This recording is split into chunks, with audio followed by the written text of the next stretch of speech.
అందరికీ జై శ్రీరామ్. ఈరోజు మనం భారతీయ రిజర్వ్ బ్యాంక్ 2012లో విడుదల చేసిన ఒక కాయిన్ గురించి తెలుసుకుందాం. అదే శ్రీ మాతా వైష్ణవిదేవి 5 రూపాయల కాయిన్. ఈ వీడియోలో ఈ అమ్మవారు ఎవరు, ఈ కాయిన్ మీద అమ్మవారి చిత్రం ఎందుకు ముద్రించారు, ఈ కాయిన్ వెనుక ఉన్న ఆసక్తికర విషయాలు, ప్రత్యేకతలు మరియు దీని విలువ గురించి తెలుసుకుందాం. ఈ వీడియో మొదలుపెట్టే ముందు ఒక మాట.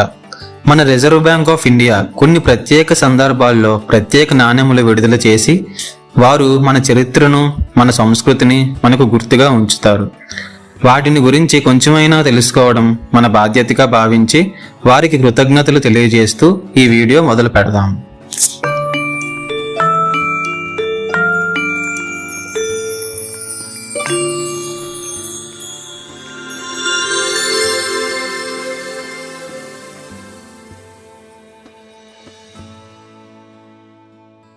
శ్రీ మాతా వైష్ణవిదేవి శ్రైన్ బోర్డు స్థాపించి 25 సంవత్సరాలు పూర్తయిన సందర్భంగా రిజర్వ్ బ్యాంక్ ఆఫ్ ఇండియా 2012లో ఈ నాణాన్ని విడుదల చేసింది.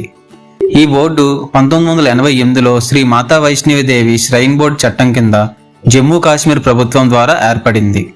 బోర్డును ప్రారంభించడం వెనుక ముఖ్య ఉద్దేశం ఆలయ ఆస్తులను పరిరక్షించడం, భక్తులకు సౌకర్యాలు కల్పించడం మరియు ఆలయ పవిత్రను కాపాడడం. ఇప్పుడు ఈ నాణెం యొక్క ప్రత్యేకతను గురించి తెలుసుకుందాం.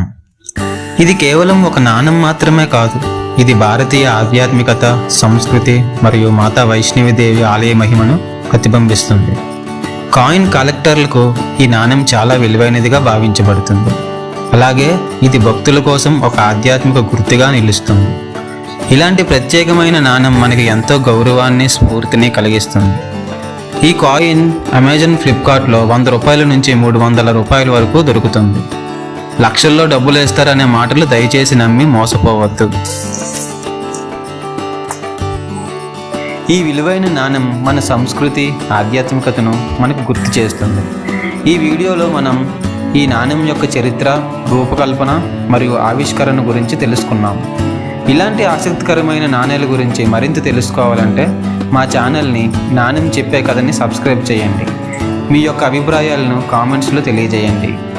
జై మాతారాణి.